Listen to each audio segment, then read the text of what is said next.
Assalamualaikum warahmatullahi wabarakatuh. Sebelumnya terima kasih atas kesediaannya untuk mengikuti apa yang ingin saya sharing ya di video ini. Yang pertama kaitannya dengan publikasi ilmiah, kemudian yang kedua penggunaan AI dalam penulisan karya ilmiah, dan yang ketiga itu bagaimana ketentuan yang disampaikan oleh Kemendikbudristek kaitannya dengan penggunaan AI dalam penulisan karya ilmiah gitu. Eh, saya akan share materi ya yang terkait dengan penggunaan AI dalam publikasi ilmiah ya. Jadi di sini saya sudah membuat PPT yang pernah saya sampaikan di suatu kegiatan. Nah, ya, artificial intelligence untuk penulisan karya ilmiah. Jadi saya akan fokus pada penulisan karya ilmiah ya. Jadi belum masuk pada bagaimana penulisan buku, bagaimana penulisan riset dan lain sebagainya. Meskipun nanti ya secara tidak langsung pasti akan menyinggung ke apa hal-hal tersebut gitu ya. Sebelum membahas terkait AI gitu ya, saya ingin menjelaskan apa itu karya ilmiah. Pemahaman dasar ini penting karena nanti ada hubungannya gitu ya, bagian mana yang bisa kita kerjakan dengan AI atau bagian mana yang kita harus menggunakan AI tertentu gitu ya. Jadi, oh ya, sebelum saya masuk pada materi ini, perlu diingat bahwa AI itu bukan hanya ChatGPT, ya. Jadi dalam penulisan karya ilmiah, penggunaan AI itu banyak. Jadi sebelum masuk ke situ ya, AI itu seperti zaman dulu ada SPSS gitu ya untuk pengolahan data-data tertentu gitu ya. Kemudian ada NVivo gitu ya yang teman-teman yang di ilmu sosial tentu sangat paham dengan NVivo dan lain-lain. Dan itu bagian daripada AI. Kemudian yang ketiga, Mendeley, Zotero atau EndNote itu juga bagian dari AI. Grammarly ya itu juga AI gitu ya. Nah, oleh karena itu kita jangan sampai langsung antipati terhadap penggunaan AI padahal AI itu sangat membantu gitu ya. Dan tentunya mempermudah cara kerja kita, mempercepat cara kerja kita karena kalau kita menggunakan manual apakah tidak bisa? Bisa sebenarnya, tapi itu membutuhkan waktu yang cukup lama. Nah, Eh, ciri-ciri karya ilmiah itu yang pertama itu berbasis data atau fakta, ya bukan opini pribadi semata. Jadi kalau karya ilmiah itu basisnya adalah data. Nah, data ini gitu ya, ini nanti yang sangat penting gitu ya, kaitannya dengan orisinalitas ataupun validitas data yang kita sampaikan di dalam karya ilmiah. Gitu. Oleh karena itu AI apapun yang kita gunakan, termasuk mungkin ChatGPT yang sekarang sedang populer gitu ya. Kalau kita punya validitas data resmi yang kita miliki sendiri, itu sangat-sangat terbantu gitu dengan adanya AI tersebut. Yang jelas nanti data ataupun fakta-fakta yang kita dapatkan dari hasil penelitian, baik itu eksperimen, wawancara ataupun observasi gitu ya. Kalau di ilmu sosial ya biasanya di tiga itu gitu ya atau kuesioner gitu ya. Itu nanti akan menjadi apa namanya syarat gitu ya valid tidaknya suatu karya ilmiah yang kita publikasikan begitu. Kemudian yang kedua itu menggunakan metode ilmiah gitu. Jadi kalau di ilmu sosial ya kita tentu mengenal metode kualitatif, metode kuantitatif. Metode kualitatif itu biasanya harus menggunakan teori-teori tertentu gitu. Kalau di ilmu sastra ya ada teori kelas dalam semuanya menggunakan teorinya Karl Marx gitu ya atau Marxisme. Kemudian teori hegemoni kita menggunakan teorinya Antonio Gramsci atau kita menggunakan teori psikologi gitu ya, psikoanalisis gitu ya, sebagainya gitu ya, teori teori yang berbasis pada kondisi psikologis tertentu gitu, baik tokoh utamanya gitu ya, ataupun naskah dampak daripada naskah itu gitu dan lain sebagainya gitu. Jadi eh, ciri-ciri ilmiah itu diantaranya adalah menggunakan metode ilmiah. Kemudian yang ketiga, struktur sistematis. Jadi kalau novel itu berbeda gitu ya ditampilkannya dengan struktur ilmiah gitu ya. Judul mungkin sama. Nah, abstrak biasanya itu di dalam tulisan itu ada abstrak. Abstrak itu berisi inti gitu ya, apa yang akan disampaikan dalam seluruh pembicaraan di dalam suatu naskah artikel ilmiah itu. Kemudian pendahuluan, metode, hasil diskusi dan kesimpulan gitu ya. Meskipun gitu ya dari urutan ini gitu ya itu bisa sangat fleksibel. Artinya apa? Ada beberapa modifikasi. Umpamanya beberapa beberapa jurnal itu mempersyaratkan adanya literature review gitu ya. Seumpamanya literature review-nya itu ditulis tersendiri gitu ya. Apa namanya untuk menunjukkan gitu ya atau mengupas lebih jelas eh, apa namanya penelitian-penelitian atau publikasi yang sudah dilakukan oleh orang lain, kemudian perbedaannya apa? Nah, perbedaan inilah nanti yang harus menjadi novelty ya, atau bisa dikatakan mungkin istilah lainnya adalah state of the art gitu ya, yang memperkuat gitu. Kenapa kita harus menulis tentang ini gitu ya. Jadi seperti itu. Tetapi di beberapa jurnal itu juga cukup menuliskan state of the art, kemudian literature review kita masukkan di dalam pendahuluan begitu saja. Yang penting di dalam pendahuluan itu sudah mengcover itu gitu ya. Itu terkait struktur sistematisnya. Kemudian yang keempat, memuat sitasi dan daftar pustaka. Kalau kita menuliskan karya ilmiah, kita wajib mencantumkan sitasi karena di zaman sekarang gitu ya, di semua bidang ya itu pastinya sudah ada yang melakukan penelitian gitu ya. Sudah ada yang melakukan eh, penelitian terlebih dahulu atau publikasi terlebih dahulu. Nah, oleh karena itu, sitasi ini menunjukkan bahwa apa yang sudah dilakukan oleh orang lain, kemudian kita lakukan lagi, itu sah-sah saja. Jadi kita tidak perlu membatasi mahasiswa semuanya, kamu jangan pakai ini, kamu jangan pakai ini, karena sudah banyak gitu seumpamanya. Ya bisa menyarankan, tapi kalau seumpamanya mahasiswa itu bisa menunjukkan novelty, bisa menunjukkan perbedaannya yang akan dia sampaikan di dalam penelitian itu atau di dalam karya ilmiah itu ya tidak apa-apa ya.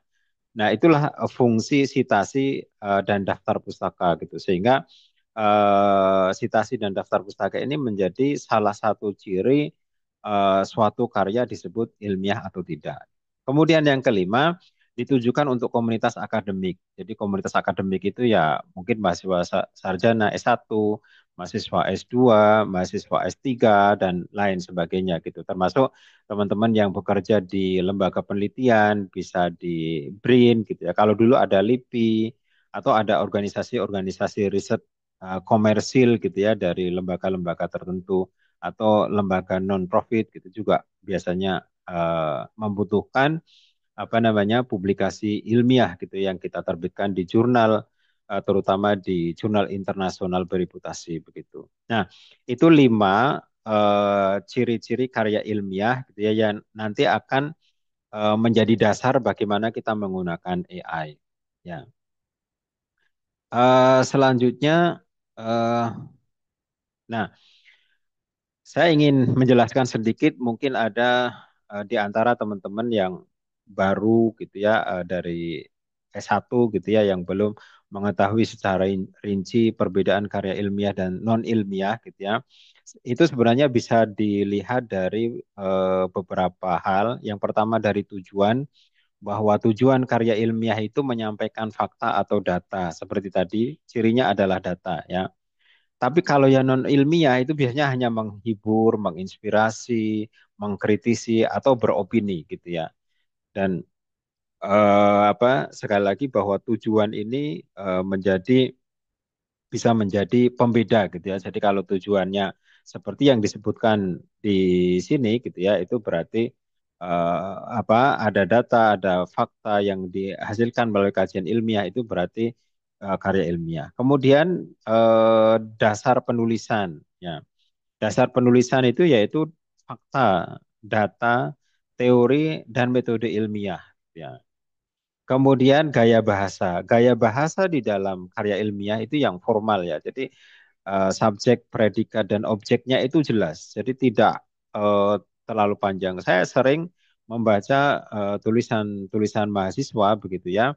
Itu yang antara predikatnya yang mana atau kadang subjeknya tidak ada dan lain sebagainya. Itu jadi agak-agak sulit gitu memahami makna ataupun maksud daripada tulisan tersebut gitu. Makanya gaya bahasa di dalam karya ilmiah itu ya formal, lugas, baku, dan objektif gitu ya. Jadi orang membaca itu langsung paham gitu. Berbeda dengan karya sastra gitu ya.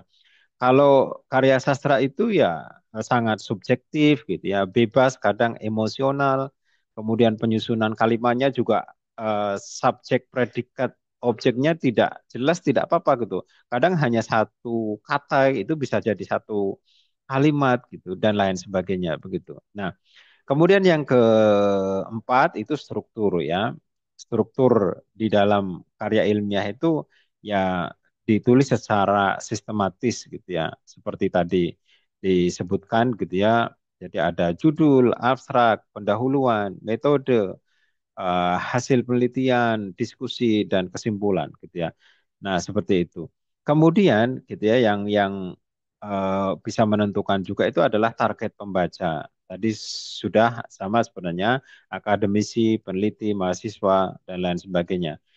Kemudian referensi juga sama seperti tadi yang sudah saya jelaskan. Saya kira saya tidak perlu menjelaskan lebih detail. Nah, kita masuk pada diskusi inti gitu ya, yang sekarang masih dianggap abu-abu gitu ya, eh, kegunaan AI gitu ya. Nah, ada saya merangkum gitu ya beberapa hal kaitannya dengan penggunaan AI dan ini harus dipahami oleh teman-teman dosen sekali lagi bahwa AI itu bukan hanya ChatGPT, bukan hanya Perplexity, gitu, tetapi di situ ada banyak AI gitu ya yang di masing-masing bagian tadi ciri-ciri ilmiah itu bisa menggunakan AI yang berbeda. Sehingga kalau ingin menghasilkan karya ilmiah yang kredibel dalam penggunaan AI, saya ada beberapa hal yang perlu atau ada beberapa AI yang bisa digunakan dan itu malah justru sebenarnya menjadi syarat gitu bagi kita untuk bisa menghasilkan karya ilmiah yang kredibel gitu. Yang pertama, kegunaan AI itu membantu riset awal dan kajian pustaka. Ya, jadi saya ingin menunjukkan begini, riset awal itu, ya, contohnya seperti ini. Nah, ini ada AI berbasis web gitu ya, namanya Connected Papers ya. Eh, Fungsi AI ini adalah untuk memberi ide atau memberi gagasan kira-kira apa yang akan saya lakukan atau apa kira-kira yang akan kita teliti. Kita kan sering ya bingung menentukan tema apa, bidang apa gitu ya di dalam suatu penelitian gitu ya. Kalau kita ingin membuat proposal gitu ya. Kalau kita melihat apa namanya di jurnal saja atau membaca artikel saja itu membutuhkan waktu yang cukup lama. Tetapi dengan adanya connected papers gitu ya, kita bisa menuliskan kata kunci semuanya. Saya menuliskan di sini racism, black people, identity politik. Nah, saya ingin meneliti kaitannya sastra dengan rasisme, sastra dengan orang-orang Afrika yang ada di Amerika, kemudian bagaimana kondisi atau bagaimana karya sastra fungsinya gitu ya terhadap identitas politik mereka gitu. Saya bisa mencari di sini dengan sangat mudah hanya dengan menuliskan tiga kata kunci sehingga dengan ini gitu ya kita bisa menentukan mana yang sudah banyak diteliti, mana yang belum diteliti, mana yang gap mana kira-kira yang bisa saya teliti gitu ya dari isu-isu terkait rasisme atau African American ataupun politik identitas gitu yang terjadi di Amerika. Nah, ini sangat-sangat membantu. Kemudian yang kedua ada namanya Open Knowledge Map. Kalau saya sebenarnya gitu ya lebih mudah ini ya. Jadi Open Knowledge Map ini fungsinya hampir sama, ya samalah dengan yang Connected Papers tadi gitu ya. Nah, kalau di Open Knowledge Map ini modelnya seperti ini. Jadi ini lingkarannya semakin besar, itu artinya bahwa tema terkait struktural rasisme gitu itu paling banyak diteliti dan di dalamnya ini sebenarnya ini kalau online langsung gitu ya, ini bisa dilihat di sini akan keluar banyak sekali judul artikel yang sudah mengupas tentang struktural racism ya. Kemudian yang paling kecil dan juga terpisah dari apa namanya kelompok besar ini berarti bahwa yang menulis tentang ini itu masih sangat sedikit ya. Nah, eh, Open Knowledge Map ini sangat-sangat membantu kita di dalam menentukan kira-kira mana yang perlu saya tuliskan gitu ya, atau celah mana yang bisa kita jadikan sebagai bahan penelitian gitu. Nah, ini sangat penting ya. Saya tidak bayangkan kalau zaman saya dulu kuliah begitu ya, waktu di Australia belum tahu apa itu Open Knowledge Map, bahkan mungkin belum ada ya, kemudian connected papers gitu. Saya harus mengumpulkan namanya referensi itu kurang lebih 1.700 sekian ya. Jadi hampir 2.000. Karena apa? Karena waktu itu belum ada kayak gini. Sehingga apa? Saya cuma mencari di apa namanya sistem pencarian di Google ataupun di Scopus gitu ya, dengan kata kunci ini, dan semua yang keluar di situ saya baca semua gitu ya. Dan dari bacaan itu baru kita ambil kesimpulan. Nah, itu kan membutuhkan waktu yang cukup lama ya, sehingga mahasiswa S3 itu sebelum ada Open Knowledge Map ataupun Connected Papers tadi itu untuk memfikskan apa namanya proposal itu butuh waktu yang cukup lama. Saya sampai ganti kurang lebih ya 4 kali kalau tidak salah ya. Jadi presentasi pertama sebagai mahasiswa calon mahasiswa S3 kandidasi itu namanya, itu sama baru di depan dua profesor itu sudah, ini sudah banyak yang melakukan, ini sudah banyak yang melakukan. Kamu harus mencari celah di sini. Karena apa? Karena paper yang proposal yang pertama itu sama persis dengan punya orang lain, dan saya dianggap tidak bisa membuktikan apa namanya perbedaan itu. Kemudian yang kedua, saya ingin meneliti sesuatu gitu, tapi dianggap kurang profit gitu ya, dan seterusnya gitu. Jadi adanya AI Open Knowledge Map dan juga Connected Paper ini sangat sangat mempermudah gitu ya kita di dalam menentukan gitu ya kira-kira apa yang akan kita teliti ya. Itu yang pertama. Kemudian yang kedua, menyusun kerangka berpikir dan mengembangkan ide dasar ya. Nah, ini fungsi ChatGPT di sini ya. Ini yang paling penting gitu ya. Nah, ketika kita bingung menuliskan gitu ya, susunannya seperti apa, runtutannya seperti apa, nanti ChatGPT akan memberikan panduan gitu ya. Jadi kalau kita saya ingin menulis apa namanya publikasi ilmiah gitu ya terkait dengan ini, atau saya ingin membuat proposal kaitannya dengan rasisme, politik identitas, dan apa namanya kaitannya African American gitu, isu-isu African American gitu. Maka di sini sudah akan muncul gitu ya tulisan seperti ini, dan kita tinggal mengembangkan ini semuanya latar belakang masalah. Apa saja yang perlu kita tuliskan. Di sini ChatGPT sudah memberikan apa namanya ringkasan ya, apa saja yang bisa kita tuliskan. Nah, ringkasan ini keluar dari kata kunci yang kita keluarkan ya. Semuanya tadi rasisme, kemudian politik identitas, karya sastra. Nah, di sini akan muncul gitu ya Toni Morrison ya. Seumpamanya begini, di bagian pertama pentingnya isu rasisme dalam sejarah budaya dan budaya Amerika gitu.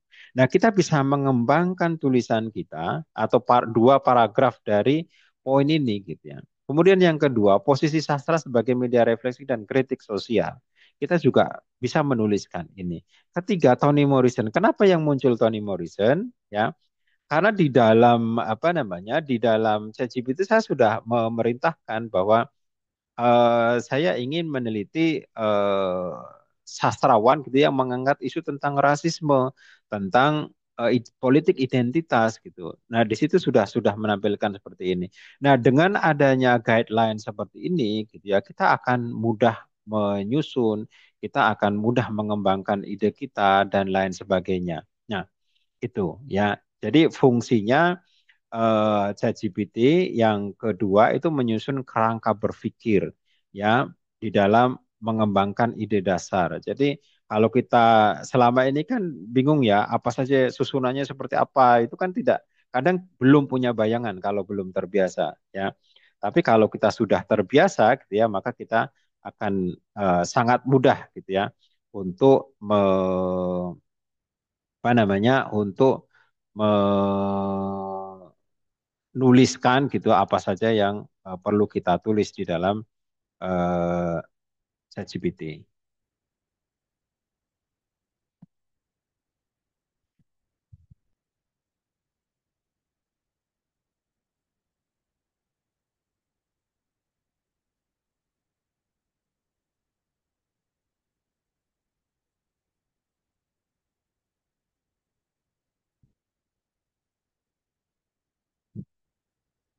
Ya, saya lanjutkan ya. Eh, Kemudian yang ketiga gitu ya, mengecek tata bahasa dan gaya bahasa akademik ya. Nah, ini juga sangat penting gitu ya, karena bahasa Inggris itu bukan bahasa ibu kita gitu ya, maka kita membutuhkan AI yang namanya Grammarly ya. Jadi eh, Grammarly contohnya seperti ini. Ya, jadi di dalam Grammarly itu tulisan bahasa Inggris kita. Ini saya ambil dari suatu tulisan mahasiswa skripsi gitu ya. Di sini banyak beberapa kesalahan gramatikal dan juga kesalahan penyusunan atau penempatan pilihan kata gitu ya, ataupun susunan daripada kalimat itu gitu ya. Jadi di Grammarly ini sangat membantu kita karena bahasa Inggris bukan mother tongue kita gitu ya. Jadi kita bisa menggunakan ini. Ini pengalaman saya waktu S3 juga gitu. Jadi profesor saya, Profesor Barbara Hadley itu sudah ejang profesor gitu ya dari Monash yang kebetulan menjadi co-promotor saya gitu. Eh Waktu itu beliau menyarankan saya, kamu sebaiknya menggunakan Grammarly gitu karena saya melihat masih banyak kesalahan itu dan saya diberi contohnya gitu ya, apa namanya, hasil cek Grammarly beliau itu tulisan saya banyak merahnya gitu ya. Jadi waktu sebelum beliau menyampaikan apa namanya, menyampaikan penggunaan Grammarly gitu ya, saya sempat sempat heran juga, ini beliau sudah tua tapi kurang S, titik koma gitu itu bisa bisa mengidentifikasi, bisa membaca gitu ya. Tapi ternyata ya menggunakan ini dan apa namanya, penggunaan alat-alat seperti ini kalau di Australia ya saya ingin sampaikan itu biasanya diajarkan di perpustakaan. Jadi kita di perpustakaan itu bisa mengikuti program-program workshop penggunaan research tools namanya. Jadi apa namanya, penggunaan eh, alat-alat untuk penelitian, yaitu diantaranya EndNote, kemudian Grammarly, kemudian NVivo bagi yang memerlukan NVivo atau program lain seperti SPSS dan lain sebagainya begitu. Nah, ini sangat penting gitu ya, dan di negara-negara maju kita justru menggunakan ini karena kalau tidak menggunakan Grammarly gitu ya, kesalahan tulis itu akan sangat mungkin gitu. Dan kalau kita plototis satu-satu, saya kira itu akan membutuhkan waktu yang cukup cukup lama gitu ya. Nah, itu jadi fungsi yang ketiga itu mengecek tata bahasa ya dan gaya akademik karena di Grammarly itu bisa disetting general English gitu ya, biasanya untuk informal, kemudian bisa akademik akademik gitu ya. Kalau untuk akademik itu ya yang untuk karya ilmiah ya.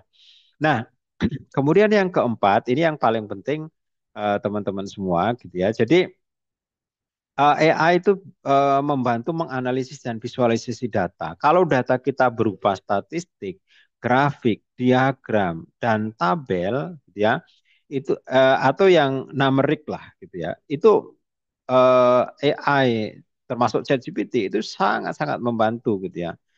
Nah, disinilah originalitas data kita, originalitas publikasi kita itu dari data yang kita dapatkan ini. Kalau kita punya datanya, kita masukkan dalam AI, kemudian diolah sedemikian rupa, itu akan sangat sangat membantu gitu. Oleh karena itu biasanya gitu ya, teman-teman dari matematika, dari kesehatan yang data-datanya itu statistik, grafik, diagram, tabel atau yang sifatnya numerik itu sangat mudah gitu, sangat terbantu gitu.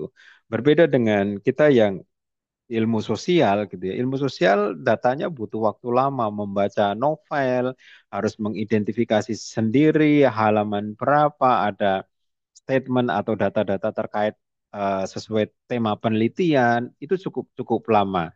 Apakah ChatGPT bisa menampilkan data-data ini tanpa kita masukkan? Bisa, cuman itu adalah fix atau data palsu. Nah, ini kesalahannya yang nanti akan saya sampaikan di slide selanjutnya ya.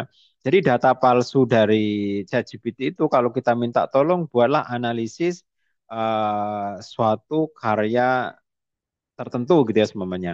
Nah, karena di dalam website itu tidak ditampilkan semua data dari karya-karya sastra itu, maka karya ChatGPT atau mesin itu hanya akan menganalisis berdasarkan kata kunci yang tersedia di web. Nah, oleh karena itu, data yang dianalisis itu pasti sangat dangkal, pasti tidak sesuai dengan apa yang ada di dalam karya novel itu. Karena tidak semua novel dipublish, kemudian kalaupun dipublish gitu ya, kita mau cari isu ini di halaman berapa itu saya sudah pernah mencoba tidak valid gitu ya. Bahkan saya pernah mencoba beberapa kali gitu ya menganalisis apa namanya karya-karya seorang pengarang, tapi yang muncul itu karya orang lain. Dan inilah yang sering terjadi di ChatGPT, namanya false apa namanya identification gitu ya, atau kesalahan identifikasi gitu ya. Sangat-sangat memungkinkan gitu ya data dari ChatGPT kalau tidak kita tampilkan dari data kita sendiri itu eh, dianggap sebagai data palsu ya itu karena dia hanya mengambil kata kuncinya ini maka dia akan analisis padahal itu bukan data yang kita maksudkan itulah ya makanya nanti penggunaan ChatGPT katanya dengan analisis ini harus hati-hati karena validitas data kita ditentukan oleh data yang kita miliki bukan yang kita cari dari ChatGPT atau AI tertentu gitu ya. Itu yang menjadi catatan. Kemudian yang kelima, ChatGPT membantu menuliskan abstrak dan kesimpulan. Ya, dengan memasukkan isi naskah, AI bisa membuat Anda ringkasan. Ya, jadi, nah AI itu akan valid kalau data yang kita masukkan valid. Ya, itu sebabnya ya AI itu hanya alat bantu, bukan pembuat semuanya gitu ya. Itu. Nah, itu 5 fungsi AI gitu ya. Masing-masing nanti kita bisa tunjukkan bagaimana kegunaannya. Nah, saya ingin menjelaskan eh, terkait ini ya, batasan dan etika penggunaan AI. Ya, jadi AI itu hanya asisten ya, bukan penulis utama. Oleh karena itu, satu, hindari menyalin langsung dari AI tanpa verifikasi. Kemudian yang kedua, gunakan AI untuk mempercepat atau memperbaiki proses, bukan untuk menghasilkan seluruh konten ilmiah. Cek kembali validitas, sumber kutipan, dan relevansi konten. Yang keempat, beberapa jurnal kini meminta pernyataan jika AI digunakan. Jadi kalau kita menggunakan AI ya kita harus declare. Saya beberapa kali gitu ya melihat saya publikasi di salah satu jurnal gitu ya. Eh, Jurnal ini terindeks Scopus Q1 dan juga Web of Science ya, ASGI. Itu harus declare. Saya harus submit yang namanya data. Ya, data apa? Data apa namanya hasil penelitian terhadap karya sastra yang saya analisis dalam karya ilmiah itu. Kemudian yang kedua, saya harus declare apa yang saya gunakan. Sebenarnya saya menggunakan Open Knowledge Map gitu ya untuk mengidentifikasi gap untuk mencari atau membuat literature review gitu. Saya menggunakan Grammarly. Fungsinya untuk apa? Untuk mengecek gitu ya kesesuaian kalimat, struktur, gramatikal dan lain-lain gitu ya. Kemudian saya menggunakan ChatGPT untuk apa namanya membuat ide-ide dasar gitu ya, susunan ataupun urutan ide-ide dasar yang harus saya tuliskan gitu. Dan itu sah-sah saja ya, saya masukkan di situ dan klik gitu ya. Nah, itu salah satu contoh. Nah, kelemahannya ataupun selama ini yang orang lain lakukan gitu, kesalahannya itu dalam penggunaan AI hanya copy paste apa yang disampaikan oleh AI. Dua, penulis tidak melakukan pencarian data sendiri secara valid, sehingga data yang diambil dari AI adalah fake atau data palsu. Ya, ini kesalahannya ya. Nah, AI apa saja yang bisa kita gunakan dalam penulisan karya ilmiah? Yang pertama itu AI untuk pencarian literatur. Tadi sudah ya. Ada semantic scholar, ada connected paper, ada open knowledge map, atau ada research rabbit. Ya, ini. Kemudian yang kedua, AI untuk penulisan revisi naskah. Ya, bisa ChatGPT, tadi Grammarly, kemudian ada Quillbot. Ya, sebenarnya ini masih banyak lagi yang disebutkan dalam buku panduan Kemendikti gitu ya, yang diterbitkan tahun 2024 gitu ya.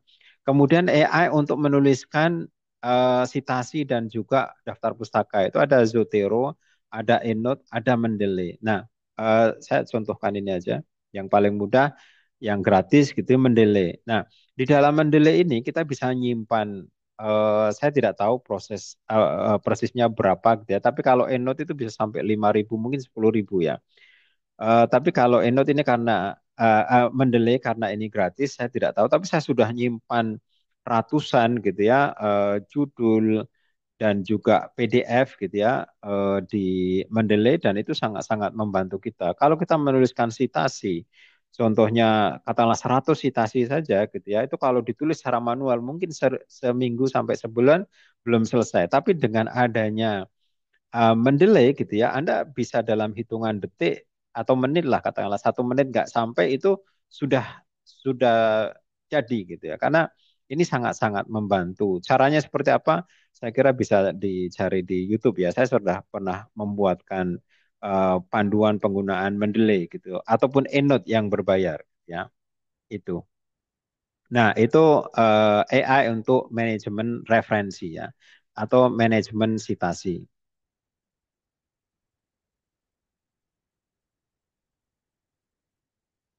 Ya, itu. Jadi penting untuk dipahami ya. Selanjutnya, nah ini beberapa ketentuan yang dikeluarkan oleh UNESCO dan juga dikutip oleh Kemendikbudristek dalam buku panduan generatif artificial intelligence ya pada pembelajaran perguruan tinggi. Saya tidak akan bacakan satu persatu, tapi saya akan langsung pada kesimpulan gitu ya di yang selanjutnya saja. Nah, ini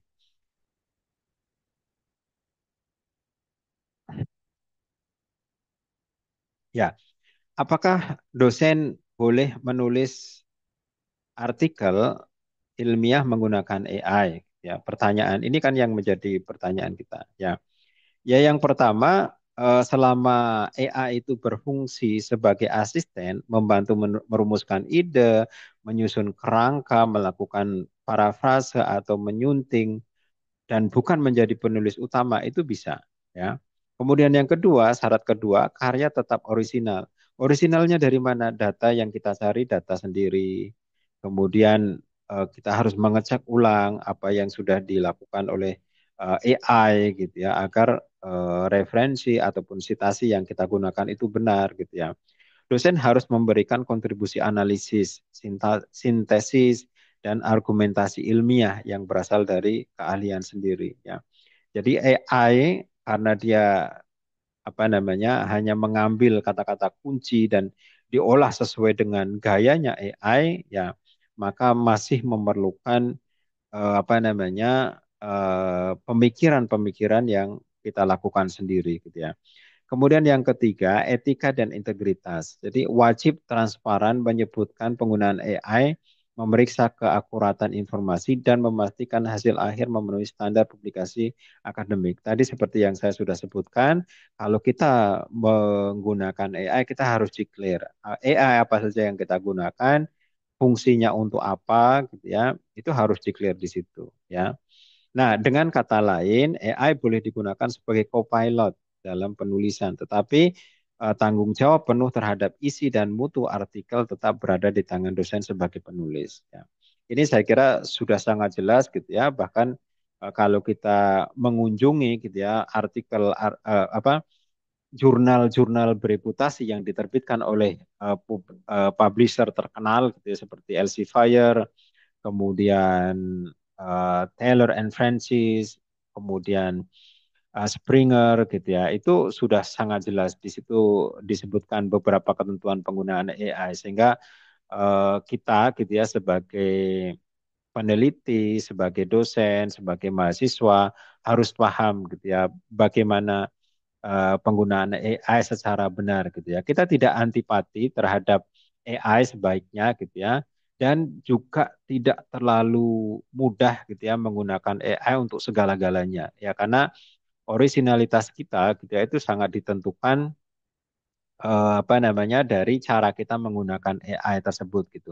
Dan saya kira gitu ya kalau kita mempublikasikan karya ilmiah di jurnal-jurnal bereputasi internasional apalagi itu akan sangat ketat. Sehingga kalau kita hanya mengandalkan satu saja katakanlah ChatGPT gitu ya, saya kira juga tidak tidak mungkin gitu ya, tidak mungkin akan bisa diterbitkan gitu ya kecuali kita punya kontribusi di situ, kemudian analisisnya benar, kemudian referensinya benar, ya kalau kita sudah punya kontribusi di situ, gitu ya, saya kira apa namanya suatu jurnal akan menyeleksi sebaik mungkin terhadap artikel yang akan diterbitkan.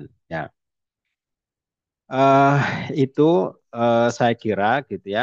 Jadi sebagai pemantik diskusi gitu pun ataupun apa namanya untuk memberikan pemahaman dasar terkait penggunaan AI.